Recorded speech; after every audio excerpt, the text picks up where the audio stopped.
नमस्कार दोस्तों, स्वागत है आपका आपके चैनल स्टडी 91 पर।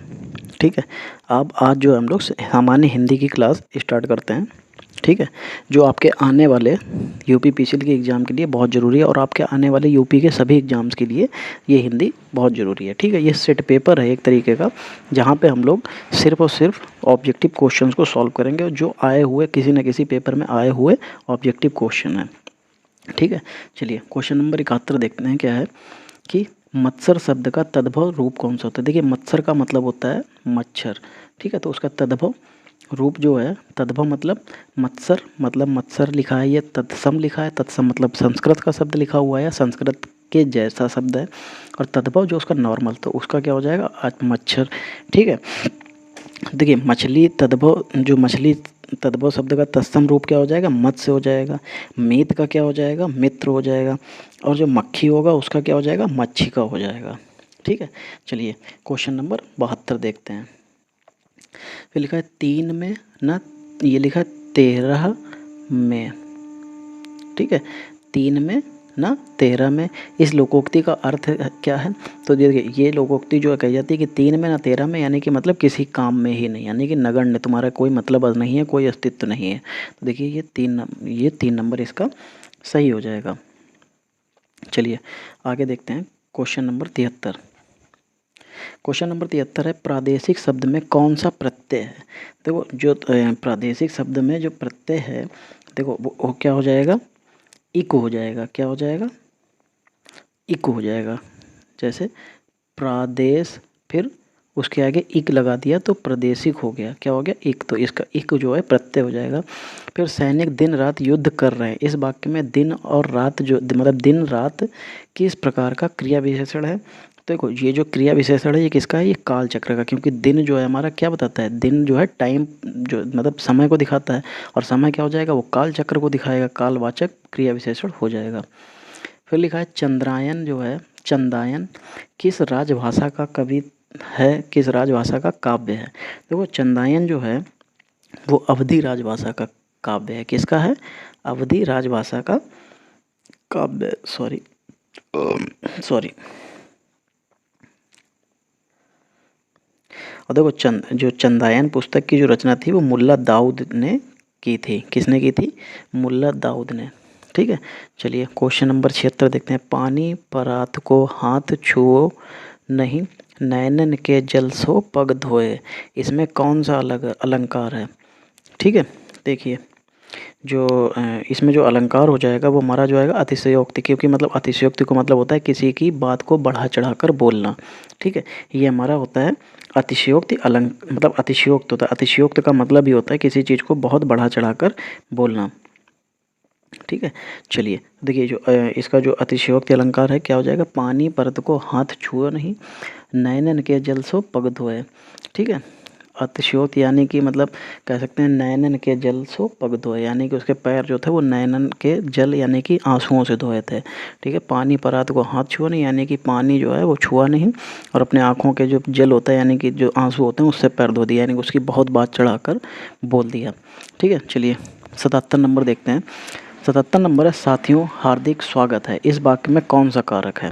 देखो, जब भी कभी हमारे पास ये याद रखिएगा कि जब भी हमारे पास ये इस तरीके से जो है इसको ये चिन्ह लगा हुआ हो, तो ये जो है ये हमारा हमेशा ध्यान रखिएगा, ये संबोधन का होता है। ये किसका होता है, संबोधन का। बस ये खाली ये चिन्ह देख लीजिएगा, और ये संबोधन का होता है, बस इतना याद रखिएगा। ठीक है, चलिए आगे देखते हैं। देखो, संबोधन का मतलब होता है एक तरीके से किसी को पुकारना, ठीक है, या बुलाना। ये जो है संबोधन का होता है, जैसे हे, हो, अजी, ए, अरे आदि ये जो शब्द होते हैं कि ये शब्द हमारे संबोधन के होते हैं। फिर क्वेश्चन नंबर 78। क्वेश्चन नंबर 78 क्या है कि इनमें कौन सा शब्द अगुआ का पर्यायवाची शब्द नहीं है। देखो, जो अगुआ होता है उसका जो पर्यायवाची शब्द है वो कौन सा नहीं है। देखिए, सबसे पहले तो हमें पता होना चाहिए कि अगुआ क्या होता है। ठीक है, अगुआ मतलब होता है आगे चलने वाला। ठीक है, जैसे नेता, नायक, सरदार, अग्रणी, प्रधान, मार्गदर्शक। ठीक है, ये सारे हमारे क्या होते हैं, अगुआ के पर्यायवाची होते हैं। देखिए, सरदार अगुआ का, अग्रणी आगे चलने वाला, मुखिया भी आगे चलने वाला, और धनाढ्य, जो धनाढ्य लिखा है ये जो होता है हमारा धन का, धन सेठ, मालदार, दौलत, पैसे वाला, संपत्ति वाला, ये सब उसका पर्यायवाची। तो यानी कि जो अगुआ का पर्यायवाची नहीं होगा वो ये हो जाएगा। फिर क्वेश्चन नंबर 79 देखते हैं, 79 नंबर देखते हैं क्या है। इनमें से अभ्युदय शब्द का सही संधि विच्छेद बताना है। देखो जो अभ्युदय का सही संधि विच्छेद होता है वो तो अभी प्लस उदय हो जाता है। ठीक है, चलिए मैंने अपने चैनल पे ही जो संधियां हैं इनका जो 3 वीडियो पड़े हुए हैं संधियों के, आप उनको देखिए जाके, आपको स्वर और व्यंजन और विसर्ग तीनों संधियां इतने अच्छे से याद हो जाएंगी कि आप लोग कभी उसको भूलेंगे ही नहीं। चलिए आगे देखते हैं। फिर 80 नंबर क्वेश्चन है कि इनमें से कौन सी भाषा भारतीय संविधान की 8वीं सूची में शामिल नहीं है। तो देखो जो 8वीं सूची में शामिल नहीं है वो मगही भाषा हमारी शामिल नहीं है। देखो मणिपुरी है, संथाली भी है, मराठी भी है। ठीक है, तो ये तीनों भाषाएं हमारी 22वीं अनुसूची में शामिल है। अच्छा 22वीं अनुसूची में कितनी भाषाएं शामिल है, तो 22 भाषाएं हमारी 8वीं अनुसूची में शामिल है। ठीक है, और जो भारत की राजभाषा है वो क्या हो जाएगी, वो हिंदी हो जाएगी। ठीक है, चलिए फिर क्वेश्चन नंबर 81 देखते हैं। गांव वालों ने मिलकर यह काम पूरा किया। इस वाक्य में मिलकर किस क्रिया का, किस प्रकार का क्रिया विशेषण है। देखो जो मिलकर है वो हमारा रीतिवाचक क्रिया विशेषण है। कैसा है, रीतिवाचक क्रिया विशेषण है। ठीक है, देखो रीतिवाचक क्रिया विशेषण जो होते हैं वो कितने तरीके के होते हैं, ये 7 तरीके के होते हैं। ठीक है, जैसे कारक बोधक, बोधक, निषेध बोधक, स्वीकार बोधक, प्रकार बोधक, निश्चय बोधक और अनिश्चय बोधक और लास्ट में प्रश्नवाचक। ठीक है, ये होते हैं। चलिए आगे देखते हैं।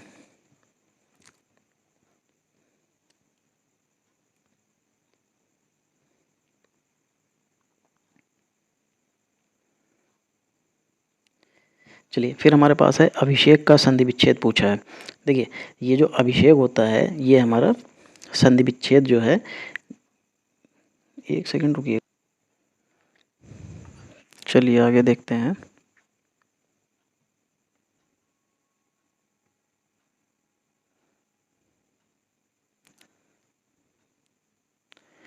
ठीक है, चलिए 82 नंबर क्वेश्चन देखते हैं क्या है।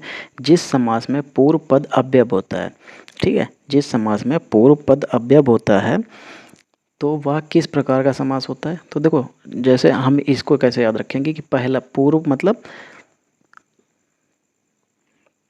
पहला पद, तो देखो ये जो है ये अव्ययी भाव किस में आ जाएगा, अव्ययी भाव। ठीक है,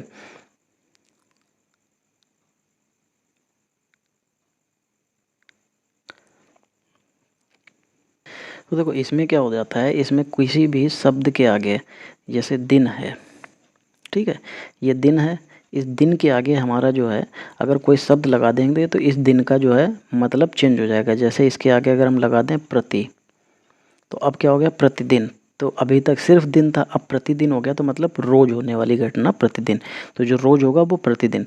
तो देखिए जो अव्ययी भाव होगा उसमें पहला पद प्रधान हो जाता है, जो इसमें जो है अव्यय या प्रधान हो जाता है। तो इसकी वजह से जो पीछे वाला शब्द होता है उसमें परिवर्तन आ जाता है।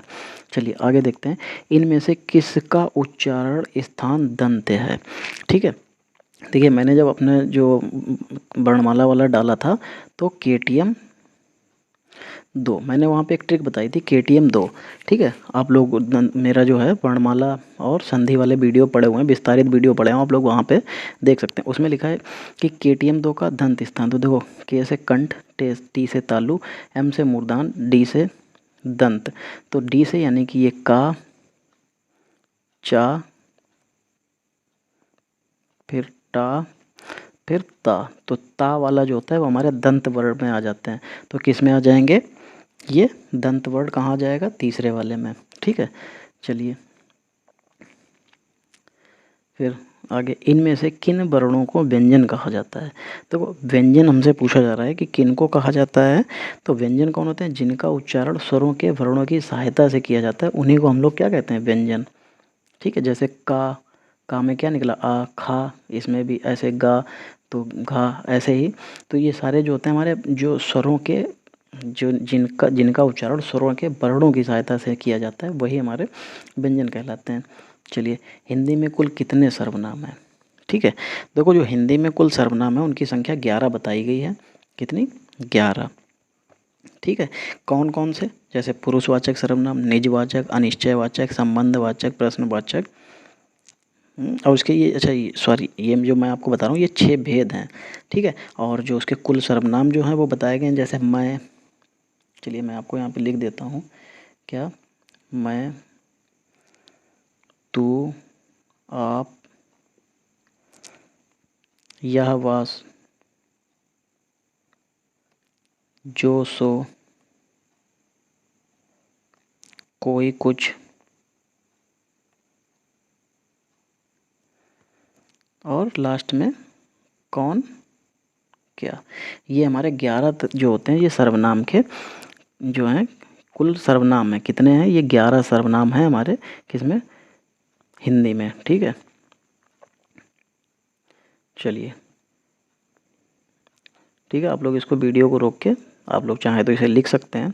फिर है 86 नंबर, अव्यव के लिए इनमें से कौन सा कथन सही है।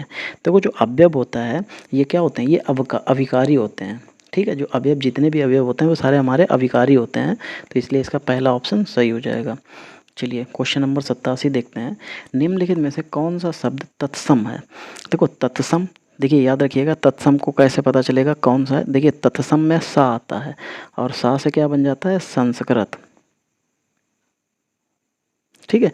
तो जो हमारे वर्ड जो भी शब्द हमारे जो होते हैं वो संस्कृत से लिए जाते हैं, वो हमारे क्या हो जाते हैं, वो सारे के सारे जो तत्सम शब्द हो जाते हैं, ठीक है। तो देखो यहाँ पे बारात लिखी है, बारात हमारा हिंदी शब्द है, कह सकते हैं हिंदी तो नहीं कह सकते लेकिन ये हाँ संस्कृत शब्द नहीं है। वर्षा, हाथी और आंसू, देखो हाथी भी हमारा जो है वो हिंदी शब्द है और आंसू भी। वर्षा जो है वो हमारा संस्कृत शब्द है, ठीक है। चलिए क्वेश्चन नंबर 88 देखते हैं, ज्ञान राशि से वंचित कोश का नाम साहित्य, यह कथन किसका है। देखो ये कथन जो है हमारा महावीर प्रसाद द्विवेदी जी का है, ये किसका है, महावीर प्रसाद द्विवेदी जी का है। चलिए आगे देखते हैं 89 क्वेश्चन क्या कह रहा है, इनमें से नयन शब्द में प्रयुक्त कृत प्रत्यय कौन सा है, ठीक है। देखो जो नयन में जो है हमारा वो प्रत्यय कौन सा हो जाएगा, अन। देखो जो नयन लिखा जाएगा वो अन आएगा, लास्ट में क्या आ रहा, न या न आ रहा, तो देखो जो प्रत्यय होता है वो बाद में लगता है, ठीक है। और उपसर्ग जो होते हैं वो पहले लगते हैं, ठीक है। तो याद रखिएगा नयन में प्रत्यय कौन सा हो जाएगा, अन हो जाएगा, ठीक है। इनमें से सरस्वती पत्रिका के संपादक कौन थे। देखो जो सरस्वती पत्रिका थे उसके संपादक हमारे महावीर प्रसाद द्विवेदी थे, ऑप्शन नंबर बी ये रहा। चलिए इनमें से कौन सा व्यंजन ऊष्म व्यंजन है। देखिए जो ऊष्म व्यंजन होते हैं वो हमारे 4 हैं, जो ऊष्म व्यंजन होते हैं वो 4 होते हैं, कौन कौन से, ये होते हैं श, स, स और हा, ये हमारे 4 जो हैं ये ऊष्म व्यंजन बताए गए हैं। तो देखिए इनमें से कौन सा ऊष्म व्यंजन है, तो देखिए ये डा डा डा टा ता, तो ये तो ऊष्म व्यंजन है नहीं, कौन सा है, हा, ठीक है। फिर इनमें से अनिश्चयवाचक सर्वनाम कौन सा है, जिस अनिश्चयवाचक सर्वनाम कौन सा होता है, जो मतलब जिसके बारे में कुछ हमें क्वांटिटी या किसी भी बारे में कुछ की किसी की भी जानकारी ना मिल पाए, तो वो कौन सा हो जाएगा, कुछ, कुछ कितना, कुछ, कुछ कितना हमें नहीं पता, कुछ वो कितना होगा, ठीक है। चलिए इनमें से उर्दू के उपसर्ग से बना शब्द कौन सा होगा, कपूत, 19, अध्यापक, अध्यापका, अच्छा अध्यापका, और ये खुशबू, खुशबू जो है ये हमारा उर्दू से बना हुआ शब्द हो जाएगा, ठीक है।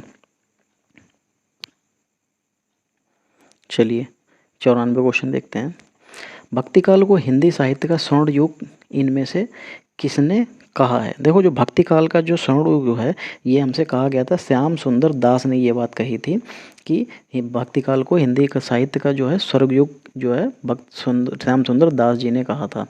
चलिए क्वेश्चन नंबर 95 देखते हैं, इनमें से त्रा प्रत्यय से बना, ठीक है, त्रा प्रत्यय से बना, चलिए देखिए 95 में जो हो जाएगा, तो त्रा जो है वो हमारा प्रत्यय जो किस में लगा है, देखिए दानशील इसमें कहीं पे भी त्रा लगा है नहीं, शिक्षक नहीं लगा, निंदक नहीं, तो पितृ, पितृ में त्रा लगा हुआ है, तो यही हमारा आंसर हो जाएगा। चलिए क्वेश्चन नंबर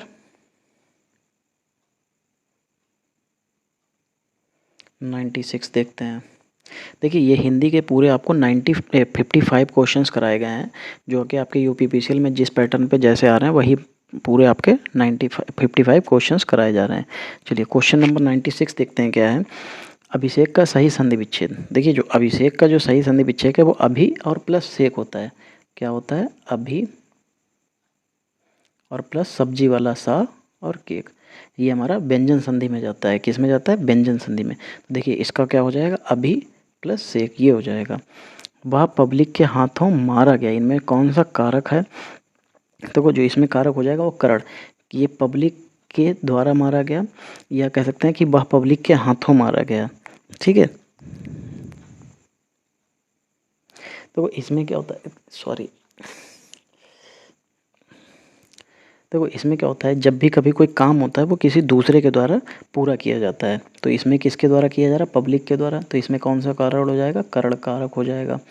चलिए आगे देखते हैं, इनमें से किस वाक्य में अकर्मक क्रिया है।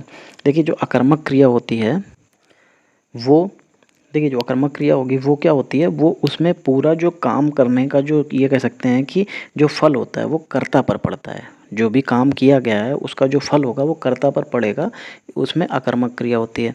जैसे चालक गाड़ी चलाता है। ठीक है, आगे देखते हैं, माँ स्वेटर बुनती है, रामू खाना खा रहा है, श्याम हंसता है। देखिए इसमें जो हंसता है ये हमारी अकर्मक क्रिया हो जाएगी। ठीक है, चलिए क्वेश्चन नंबर 99 देखते हैं कि शिवालय में कौन सा समास है। शिवालय में देखिए तत्पुरुष समास हो जाएगा। जो जो शिवालय में हमारा तत्पुरुष समास कैसे हो जाएगा? जिस समास का उत्तर अर्थात अंतिम पद प्रधान होता है। क्या? अंतिम पद प्रधान होता है इसमें आलय।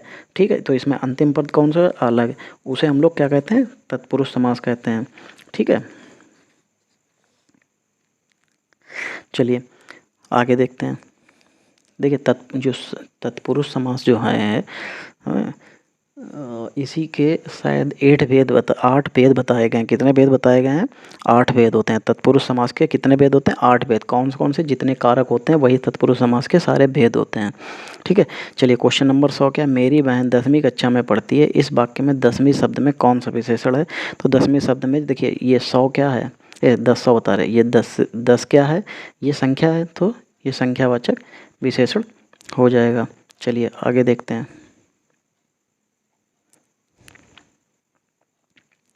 इनमें से साकेत के रचयिता कौन है। देखिए जो साकेत के रचयिता हैं वो मैथिली शरण गुप्त जी जो हैं वो हमारे इसके रचयिता हैं। अंधा युग इनमें से किस विधा की पुस्तक है। देखो जो अंधा युग है वो हमारी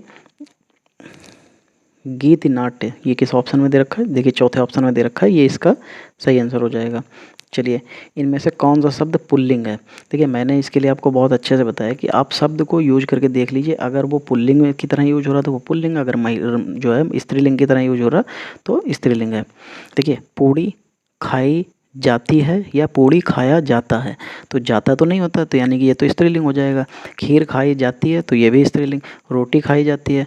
धनिया काट लाओ या धनिया को खाओ, तो धनिया जो है इसका क्या हो जाएगा, हमारा पुल्लिंग हो जाएगा। धनिया खाई जाती नहीं, धनिया खाया जाता है। ठीक है, इनमें से कौन सी बोली पश्चिम हिंदी की बोली नहीं है। देखो जो पश्चिमी हिंदी की बोली नहीं है वो बघेली है। ठीक है, जो देखो बघेली कहाँ बोली जाती है, पूर्वी क्षेत्र में बोली जाती है। ठीक है, चलिए आगे देखते हैं, नाक दबाने से मुंह खुलता है, इस लोकोक्ति का अर्थ है। देखो जो इस लोकोक्ति का अर्थ है ये हो जाएगा कठोरता से कार्य सिद्ध होता है। क्या होता है? कठोरता से कार्य सिद्ध होता है। जो पढ़ा ना गया हो, देखो जो पढ़ा ना गया हो उसे क्या कहेंगे, अपठित कहेंगे। क्या कहेंगे? अपठित कह देंगे। ठीक है, देखो आस्तिक क्या होता है, जो ईश्वर को मानता है। फिर जटिल क्या होता है, जो बहुत कठिन होता है। ठीक है, और अपठनीय क्या होता है, देखो जो अपठनीय जो पढ़ने योग्य नहीं होता है वो उसे हम लोग क्या कहते हैं, अपठनीय कहते हैं। चलिए क्वेश्चन नंबर 107 देखते हैं। प्रश्न नंबर 107 क्या है। प्रश्न नंबर 107 ये है, आज मुझे थोड़ी सी फुर्सत मिली, इस वाक्य में थोड़ी सी किस प्रकार का विशेषण है। देखो जो थोड़ी सी है वो परिमाणवाचक है। अब थोड़ी सी जैसे संज्ञा सर्वनाम में देखते हैं कुछ जो होता है, उसी तरीके से ये थोड़ी सी कितनी, थोड़ी सी, लेकिन हमें नहीं पता इसकी मात्रा क्या है तो इसलिए परिमाणवाचक हो जाएगा। इसमें स्त्रीलिंग शब्द कौन सा, देखिए हमने वही कहा था, जो स्त्रीलिंग होता है उनको यूज करके देख लो, स्त्री की तरह निकले तो स्त्रीलिंग, पुरुष की तरह निकले तो पुल्लिंग। जैसे रचना की जाती है, तो जो रचना होती है वो क्या होता है, की जाती है। सृजन किया, संपादन किया, समायोजन किया, तो ये सारे, ये जो तीनों जो है ये हमारे स्त्रीलिंग नहीं पुल्लिंग हो जाएंगे। और रचना की या रचना की जाती है, संपादन किया जाता है, सृजन किया जाता है, समायोजन किया जाता है, ठीक है, जाति नहीं। तो रचना की जाती है तो ये हमारा स्त्रीलिंग हो जाएगा। चलिए 109 नंबर देखते हैं। फिर 109 नंबर में है कि अनामिका के रचनाकार कौन है। तो जो अनामिका के रचनाकार हैं वो हमारे सूर्यकांत त्रिपाठी निराला जी हैं। देखिए ये सारी चीज़ें जो हैं ये आपको याद करनी पड़ेंगी, ठीक है, इनको जो है हमको सीधे याद ही करना पड़ेगा, तभी हमसे ये हो पाएंगे। चलिए लिखा है सुप्त का विलोम शब्द क्या होता है। देखो जो सुप्त होता है उसका जागृत, सुप्त मतलब सोया हुआ, और जागृत मतलब जो जाग जाए, ठीक है। और देखो जैसे ये सुप्त है ऐसे ही सुस्त होता है, सुस्त का विलोम शब्द क्या होता है, चुस्त, ठीक है। चलिए जैसे विक्षुब्ध जो होता है इसका जो क्या हो जाता है, इसके आगे बस आ जोड़ दिए, इसका विलोम हो जाएगा। सभ्य का क्या हो जाता है, सभ्य का असभ्य हो जाता है, ठीक है। सुस्त का क्या हो जाएगा, सुस्त का हमारा चुस्त हो जाएगा। चलिए प्रश्न नंबर 111 देखते हैं। क्या इस निरीह की रक्षा करने वाला कोई वीर बचा है, यह किस प्रकार का वाक्य है। देखो ये जो है किस प्रकार का, देखिए क्वेश्चन मार्क लगा है तो किस तरीके का हो जाएगा, क्वेश्चन मार्क हो जाएगा, क्वेश्चन मार्क बता रहे हो, सॉरी, ये प्रश्नवाचक हो जाएगा, ठीक है। चलिए आगे देखते हैं 112 नंबर। 112 नंबर में क्या है, इनमें से कौन सा शब्द पराक्रम का पर्यायवाची शब्द नहीं है। देखो जो पराक्रम का पर्यायवाची शब्द नहीं है वो हमारा ये हो जाएगा गरिमा, ठीक है। देखिए जो गरिमा जो है वो पराक्रम का शब्द नहीं है, वो किसका होता है, गौरव का, जो है भारीपन का, गर्व का, श्रेष्ठता का, महिमा का, इज्जत का, महानता का, प्रतिष्ठा का, बड़प्पन का, गुरुत्व का, ठीक है। ये सब जो है गरिमा के पर्यायवाची हो जाएंगे, ठीक है। और पराक्रम का क्या पर्यायवाची हो जाएगी, जैसे बल, वीरता, बहादुरी, ठीक है, ताकत, पुरुषार्थ, शक्ति, जो है पराक्रम के पर्यायवाची शब्द हो जाएंगे। चलिए क्वेश्चन नंबर 13 देखते हैं। 113, आपसे अरसे के बाद मुलाकात हो रही है, इस वाक्य में किस प्रकार के क्रिया विशेषण का प्रयोग हुआ है। देखो इसमें जो क्रिया विशेषण कालवाचक, क्योंकि अरसे मतलब एक टाइम के बाद, एक जो आपको टाइम बताया जाएगा, ये एक समय होगा, एक निश्चित समय या एक इतना ज़्यादा लंबा समय होगा जिसके लिए अरसे शब्द यूज किया गया है। तो देखिए ये कालवाचक यानी कि समय, जब अरसे शब्द यूज किया तो चाहे वो 1 साल का समय बीता हो, चाहे 1 महीने का हो, चाहे 1 दिन का हो, अगर वो समय बीता है तो वो कालवाचक में आ जाएगा, ठीक है। चलिए क्वेश्चन नंबर 14 देखते हैं। इनमें से कौन सी बोली पहाड़ी बोली है। देखो जो इनमें से पहाड़ी बोली है, कुमाऊनी जो होती है वो हमारी पहाड़ी बोली होती है। फिर क्वेश्चन नंबर 115 देखते हैं। भयानक रस का स्थायी भाव, भयानक रस तो भय हो जाता है उसका, ठीक है। चलिए आगे देखते हैं। फिर क्वेश्चन जो प्रश्न नंबर 116 है, भ्रमर शब्द का तद्भव रूप कौन सा होगा। देखिए ये भ्रमर शब्द का तद्भव रूप पूछा है, तो भ्रमर मतलब भौरा, ये देखिए किस ऑप्शन में है, ये चौथे ऑप्शन में है, तो हमारा चौथा ऑप्शन सही हो जाएगा। लड़का आया, इस वाक्य में क्रिया किस काल का बोध है। तो देखो ये सामान्य भूत है, कौन सा है, सामान्य भूत, क्योंकि अगर आया है होता तो सामान्य वर्तमान हो जाता, लेकिन आया तो सामान्य भूत हो जाएगा, ठीक है। चलिए प्रश्न नंबर 18 देखते हैं। क्या कह रहा है, इस करुणा कलित हृदय में अब करुणा कलित रागिनी बजती, इन पंक्तियों में करुणा कलित अभिव्यक्ति में कौन सा अलंकार है। तो इसमें जो है छेकानुपास अलंकार जो होता है, तो इसमें हमारा छेकानुप्लास अलंकार जो है वो हो जाएगा। और देखो इसकी परिभाषा क्या होती है जो छेकानुपास अलंकार होता है इसकी परिभाषा होती है, जब देखो जहाँ पर हमारे स्वरूप और क्रम से अनेक व्यंजनों की आवृत्ति जो है बार बार होती है, वहाँ हमारा छेकानुपास अलंकार हो जाता है, ठीक है। वैसे इसको छेकानुपास अलंकार कहते हैं। चलिए आगे देखते हैं कि 119 में क्या है, इनमें कौन सा शब्द विहिंग शब्द का अर्थ नहीं है। देखिए इनमें विहिंग शब्द का अर्थ नहीं है, वो विलास नहीं है, विलास जो है हमारा इसका अर्थ नहीं है। देखो विलास का जो है पर्यायवाची कौन कौन से हो जाएंगे, हो जाता है आनंद, भोग, संतुष्टि, चैन, सुख, आराम, ये जो सब हमारे किसके हो जाएंगे, ये बिलास के शब्द, पर्यायवाची शब्द हो जाएंगे। फिर क्वेश्चन नंबर 120 में क्या, प्रभु जी तुम चंदन हम पानी, इस पंक्ति यह उक्ति किस संत कवि की है। देखो ये जो है हमारे रैदास जी की है। किसकी है, रैदास जी की। चलिए 121 देखते हैं। चोर वहाँ दीवार के पास खड़ा था, इस वाक्य में वहाँ किस प्रकार का विशेषण, क्रिया विशेषण है। देखो वहाँ मतलब वो किसी स्थान पे खड़ा होगा। अब वहाँ तो दर्शा दिया, लेकिन हमें स्थान का तो नाम बताया नहीं, लेकिन फिर भी किसी न किसी स्थान पे तो हो गए, तो स्थान क्रिया विशेषण हो जाएगा। चलिए आगे देखते हैं।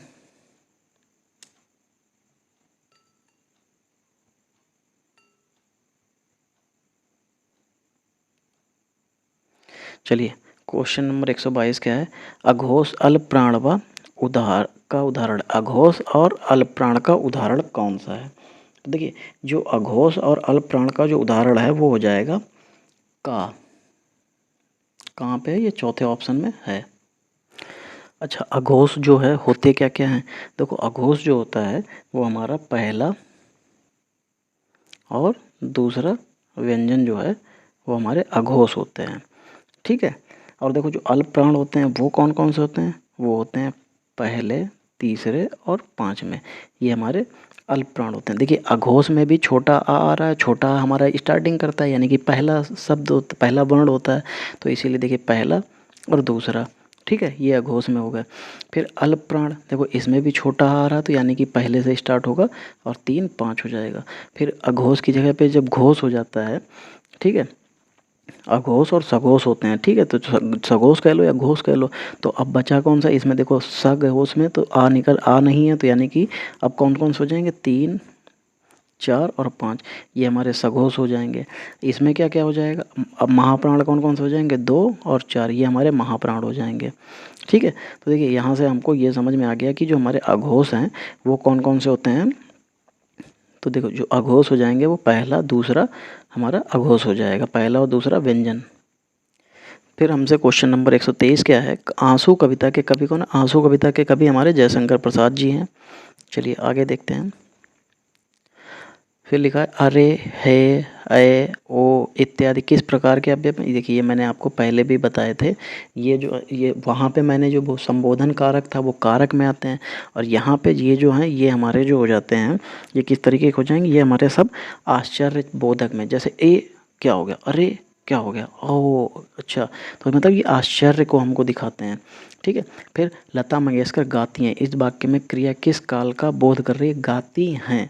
देखिए जब गाती हैं तो किसका हो जाएगा, सामान्य वर्तमान का। अगर सिर्फ होता लता मंगेशकर गाती तब वो सामान्य भूत हो जाता, तो अभी सामान्य वर्तमान। ठीक है। चलिए अब आज जो है आपके हिंदी के पूरे 55 क्वेश्चन कंप्लीट कर दिए गए हैं, पूरे कर दिए गए हैं। अब आपको रोज़ के रोज़ ऐसे ही आपको कंप्यूटर के 50 क्वेश्चन, हिंदी के 55 क्वेश्चन और रीजनिंग के 45 क्वेश्चन वो भी मिलते रहेंगे। बस अभी थोड़ा सा ये है कि टाइम मैनेजमेंट की दिक्कत और कुछ स्कैनिंग की प्रॉब्लम की वजह से आपको जो है रीजनिंग की क्लास नहीं मिल पा रही है, लेकिन रीजनिंग की क्लास भी आपको जल्दी से जल्दी ही दे दी जाएगी। बाकी आपको हिंदी और कंप्यूटर की क्लास अभी मिल गई है। आपको अभी आने वाले समय में आपको रीजनिंग, जीएस और इंग्लिश तीनों क्लासें भी मिलेंगी, लेकिन अभी कुछ स्कैन की प्रॉब्लम चल रही है जिसकी वजह से स्कैन नहीं हो पा रहा है और सेट पेपर कंप्लीट नहीं हो पा रहे हैं। तो सेट पेपर जो नहीं बन पा रहे हैं उसी वजह से आपको रीजनिंग और जीएस और इंग्लिश की क्लास नहीं मिल पा रही। इंग्लिश में आपको 55 क्वेश्चन, हिंदी जीएस में आपको 25 क्वेश्चन और रीजनिंग में आपको 45 क्वेश्चन, वो आपको पूरे मिलेंगे। ठीक है, तो आप लोग अभी जब तक जैसे ही स्कैनिंग की जो प्रॉब्लम है जैसे ही ख़त्म होती है आपको ये सारे क्लास मिल जाएंगे। ठीक है, अगर आपको मेरी क्लास जो है अगर पसंद आ रही है तो आप चैनल को जो है सब्सक्राइब कीजिए और वीडियो को शेयर कीजिए और लाइक भी कीजिए। धन्यवाद।